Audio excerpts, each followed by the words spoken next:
نحمده ونصلي على رسوله الكريم اما بعد فاعوذ باللہ من الشیطان الرجیم بسم اللہ الرحمن الرحیم۔ آج ہم ایسے بابرکت اور فضیلت والے اور زبردست قسم کے کلمات سیکھیں گے کہ جن کو اگر ہم اپنی روزمرہ زندگی کا معمول بنا لیں گے تو احادیث میں آپ صلی اللہ علیہ وآلہ وسلم نے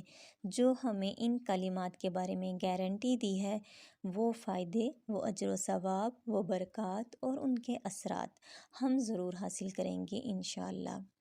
یہ کلمات صرف آپ کی نیکیوں میں ہی اضافہ نہیں کریں گے بلکہ آپ کے گناہوں کو بھی ختم کریں گے۔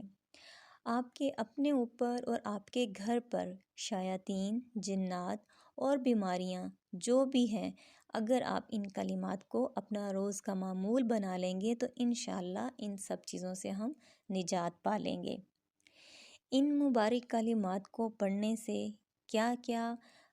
فوائد اور کیا کیا اجر و ثواب اور برکات اور اثرات حاصل ہوتے ہیں، آئیے کچھ احادیث میں ہم ان کے بارے میں پڑھ لیتے ہیں۔ بخاری اور مسلم کی حدیث ہے، آپ صلی اللہ علیہ وآلہ وسلم نے فرمایا، جو شخص صبح کو 100 بار یہ کلمہ پڑھ لے، اس کی 100 نیکیاں لکھی جاتی ہیں، اس کے 100 گناہ معاف کر دیے جاتے ہیں، اس کو 10 غلام آزاد کرنے کا ثواب ملتا ہے، اور جس دن وہ یہ کلمہ پڑھ لے گا اس دن وہ شیاطین کے ہر قسم کے شر سے اور اس کے حملوں سے محفوظ ہو جائے گا۔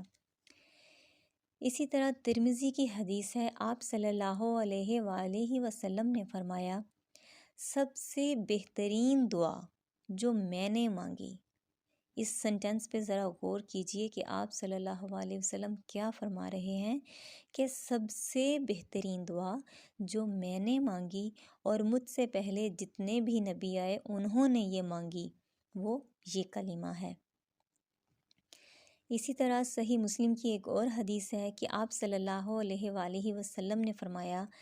کہ جو ہر نماز کے بعد 33 مرتبہ سبحان اللہ اور 33 مرتبہ الحمدللہ اور 33 مرتبہ اللہ اکبر کہے اور پھر ایک مرتبہ اس کلمے کو پڑھ لے تو اس کے تمام گناہ دھو دیے جاتے ہیں، چاہے وہ سمندر کی جھاگ کے برابر ہوں۔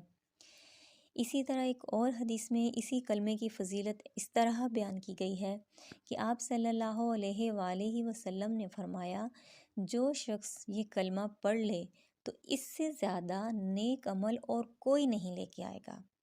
دیکھیں سبحان اللہ، کتنی زیادہ فضیلت ہے اس کلمے کی کہ آپ صلی اللہ علیہ وآلہ وسلم فرما رہے ہیں کہ یہ کلمہ پڑھنے والے سے زیادہ کوئی نیک عمل لے کے ہی نہیں آئے گا سوائے اس کے جس نے اس سے زیادہ مرتبہ پڑھا ہوگا۔ حضرت ابو ایوب انصاری رضی اللہ تعالیٰ عنہ سے مروی ہے، اسی کلمے کی فضیلت کے بارے میں یہ بھی ان کی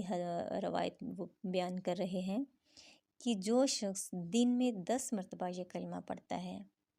مطلب اگر کوئی انسان صبح کے ٹائم یہ کلمہ 10 بار پڑھتا ہے تو اس کا یہ عمل اس طرح ہے جیسے حضرت اسماعیل علیہ السلام کی اولاد میں سے اس نے 4 غلام آزاد کیے ہوں۔ دیکھیں ہم نے پہلے پڑھا تھا، پہلی حدیث میں ہم نے پڑھا تھا کہ اگر کوئی 100 بار پڑھتا ہے، ٹھیک ہے، اب ہم پڑھ رہے ہیں کہ اگر کوئی 10 بار بھی یہ کلمہ پڑھتا ہے تو اس کو کیا اجر ملتا ہے، اس کی 10 نیکیاں لکھی جاتی ہیں، 10 گناہ معاف ہو جاتے ہیں اور 4 غلام آزاد کرنے کا اجر ملتا ہے۔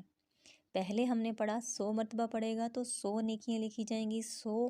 اس کے گناہ معاف ہوں گے اور 10 غلام آزاد کرنے کا اجر، اور غلام بھی کوئی عام غلام نہیں، حضرت اسماعیل علیہ السلام کی اولاد میں سے 4 غلام آزاد کرنے کا اجر ملے گا۔ اور اگر وہ یہ کلمہ صبح کو پڑھ لے تو شام تک وہ شیطان کے ہر قسم کے شر سے اس کے حملوں سے محفوظ رہتا ہے، اور اگر وہ شام کو پڑھ لے گا تو صبح تک وہ شیطان سے اس کی حفاظت ہو جائے گی، اور اللہ تعالیٰ اس کو ہر قسم کی مصیبتوں سے بھی اس کو بچا لیں گے، اور فرشتے اس انسان کی حفاظت کرتے ہیں۔ مثلاً اگر وہ اس نے صبح کو پڑھا ہے تو شام تک فرشتوں کی حفاظت میں اور اللہ کی حفاظت میں وہ رہے گا، اور اگر اس نے شام کو پڑھا ہے تو وہ صبح تک اللہ کی اور فرشتوں کی حفاظت میں رہے گا۔ وہ مبارک اور فضیلت والے کلمات آخر کون سے ہیں؟ تو آئیے ہم ان کو دیکھتے ہیں۔ وہ کلمات یہ ہیں: لا الہ الا اللہ وحدہ لا شریک لہ لہ الملک ولہ الحمد وہو علی کل شیء قدیر۔ اب میں آپ کو بتاتی ہوں کہ یہ کلمات تو ہم نے پڑھنے ہیں انشاءاللہ، اور ہم نے ان کو اپنا صبح و شام کا معمول بنانا ہے۔ لیکن اگر ان کلمات کے ساتھ اگر آپ صبح کی نماز کے بعد سورۃ کہف کی پہلی 10 آیات، سورۃ بقرہ کی آخری 2 آیات اور آخری چاروں کل اور آیت الکرسی، یہ سب چیزیں پڑھ کر اپنے اوپر اور اپنے بچوں پر دم کر لیں گے تو انشاءاللہ شام تک کے لیے، اگر آپ صبح کو پڑھیں گے تو شام تک یہ ساری چیزیں، اور اگر شام کو پڑھیں گے تو صبح تک انشاءاللہ آپ اللہ تعالیٰ کی اور فرشتوں کی حفاظت میں رہیں گے۔ آپ ہر قسم کے جادو، جنات، شیاطین اور تمام قسم کی پریشانیاں، بیماریاں، ان سے آپ محفوظ رہیں گے، آپ اللہ کی حفاظت میں رہیں گے۔ دیکھیں، اللہ کی حفاظت سے زیادہ بڑی اور کس کی حفاظت ہو سکتی ہے؟ آپ کو کسی بھی عامل اور فقیر بابا کے پاس جانے کی ضرورت بالکل بھی نہیں ہے۔ آپ خود بھی اپنا اور اپنے بچوں کا علاج ان دعاؤں کے ذریعے کر سکتے ہیں، اپنی اور اپنے بچوں کی، اپنے گھر کی حفاظت ان سب چیزوں سے کر سکتے ہیں۔ ڈیفینیٹلی جس خلوص اور چاہت اور دل کے ساتھ آپ خود پڑھیں گے،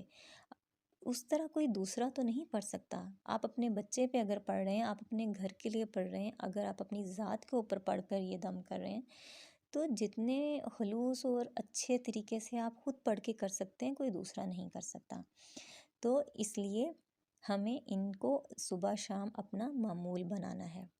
اور دیکھیں کہ جب اللہ تعالیٰ نے اور اس کے رسول صلی اللہ علیہ وسلم نے ہمیں گارنٹی دی ہے، احادیث میں جب اس چیز کی ہمیں بتا دیا گیا ہے کہ اگر ایسا کرو گے تو شیاطین کے ہر قسم کے شر سے، بیماریوں سے بچ جاؤ گے، نیکیوں میں اضافہ ہوگا، گناہوں سے معافی مل جائے گی، تو پھر اس سے زیادہ ہمیں اور کیا گارنٹی چاہیے؟ یہی کچھ تو ہمیں انسان کو چاہیے ہوتا ہے۔ اور جنات بھی شیاطین ہی ہوتے ہیں، کیونکہ جو انسانوں کو تنگ کرتے ہیں، جو انسانوں کو ستاتے ہیں، بیماریوں کا باعث بنتے ہیں، وہ سب شیاطین ہوتے ہیں۔ کیونکہ جو نیک جنات ہوتے ہیں وہ انسانوں کو تنگ نہیں کرتے۔